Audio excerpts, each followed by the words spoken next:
jornalismo esteve presente na minha vida desde quando eu era criança, assim, porque meu pai sempre gostou muito de jornal, de ler jornal, de ir na banca comprar o jornal, que era uma coisa que era muito comum nos anos 80, eu sempre ia com ele, e desde muito pequenininha, assim, quando eu aprendi a ler, eu já gostava de ler principalmente caderno de cultura, caderno de esportes. Então, eu era fascinada pelo jornal em si, né, pelo formato. Televisão também era uma coisa que eu adorava ver telejornal. E quando eu fui começando a decidir o que eu queria fazer na vida, que eu me lembre, a primeira coisa que eu pensei foi ser jornalista. Então, assim, eu acabei meio que direcionando na época que eu estava no colégio, já participando de jornalzinho de colégio, de atividades nesse sentido, né, voltadas para a comunicação. E acabei decidindo fazer vestibular para jornalismo. No fim das contas deu certo, né? Eu estudei na PUC, eu entrei na faculdade em 95 e desde então eu venho construindo uma carreira dentro do jornalismo e da comunicação.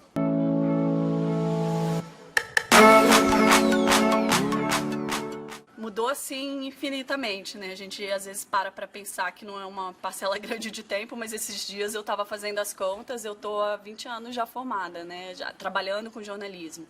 E nesses 20 anos, a gente teve uma revolução muito grande, especialmente com a chegada da internet, né? O fortalecimento da internet. Quando eu estava na faculdade, as pessoas começaram a ter efetivamente internet, vinha num CDzinho, né, da UOL, que a gente instalava no computador. E a internet era discada, ainda não tinha, não era ruim, não era só o acesso que era ruim. O conteúdo que era disponibilizado na web era muito restrito ainda, né? Hoje em dia a gente tem um mar de informações, é muita informação que acaba ajudando a gente até na rotina profissional. Em termos de processo de produção, antigamente era muito separada a questão do jornal impresso, da televisão e do rádio. Então, a questão do impresso em si, do audiovisual e do áudio.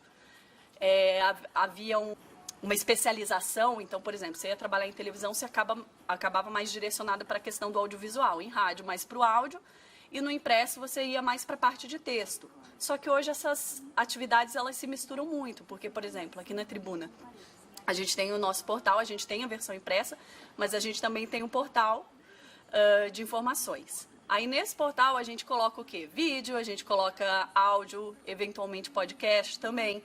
Então há uma mistura, né, desses formatos, dessas formas de fazer jornalismo, que enriquece muito, né, o conteúdo disponibilizado para as pessoas, né?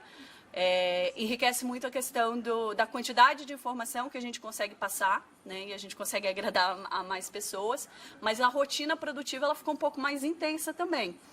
Porque, para você ter uma ideia, na minha primeira passagem pela Tribuna, que foi de 2000 até 2007, a gente estava começando com a questão do Paraná Online, que era o nosso portal, e o impresso era mais forte. Então, assim, eu era repórter na época, eu fazia em média umas 2 matérias por dia, né, e passava para o editor e tinha o fechamento do impresso. Daí tinha uma equipe que trabalhava na parte do online, né, que basicamente pegava o nosso material do impresso e reproduzia no online, na web.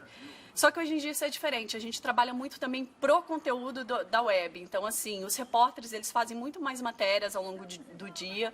Os editores, eles não se limitam a montar e diagramar as páginas, né? A gente também faz um trabalho grande de abastecimento do site.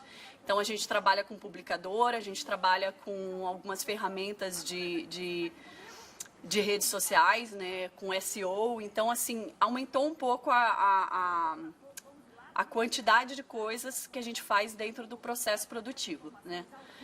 Não que isso seja uma coisa ruim, né, uma coisa positiva por um lado. Eu estava esses dias até refletindo sobre isso.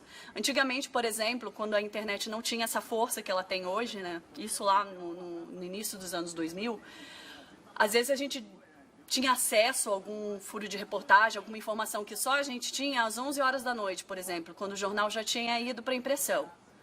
A gente tinha que conter a ansiedade, porque a gente só ia conseguir colocar aquele conteúdo, né, fazer aquele conteúdo chegar ao nosso público no jornal do dia seguinte, né? E o jornal de manhã ia sair sem essa informação, no jornal do outro dia sairia essa informação.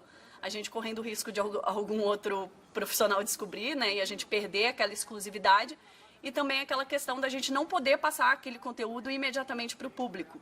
Isso é uma das coisas que eu acho mais fascinantes dessa mudança de paradigma da comunicação, porque trouxe muito mais agilidade, né? Que a gente tem que sempre diferenciar também, quando eu falo agilidade de pressa, que é uma das coisas que se questiona muito em tempos de internet, né?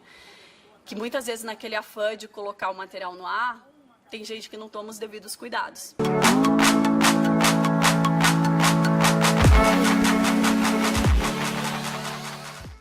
A gente tem uma discussão muito grande, assim, e não é de hoje, né, dos critérios de noticiabilidade, né, eu acho que um dos autores que melhor trabalham essa questão dos critérios é o Herbolato, né, a Cremilda Medina também tem um livro que fala, né, da notícia como um produto à venda, porque sempre houve um conflito muito grande entre o que é de interesse público e o que é de interesse do público. Porque ao passo que, por exemplo, numa TV educativa ou num veículo que seja voltado para essa coisa mais de TV público ou de rádio público, você não tem tanto comprometimento com a questão de audiência, você não tem tanta cobrança. Eu falo disso com propriedade porque eu trabalhei na TV educativa, né, e a gente acompanhava muita audiência, e independente dos índices de audiência que a gente alcançasse, o valor que era repassado do governo do estado para a televisão, ele se mantinha o mesmo. Então, assim, a gente não era pautado, mesmo porque TV pública não pode ter anúncio, né, em função da audiência, que está muito vinculada à área comercial, né.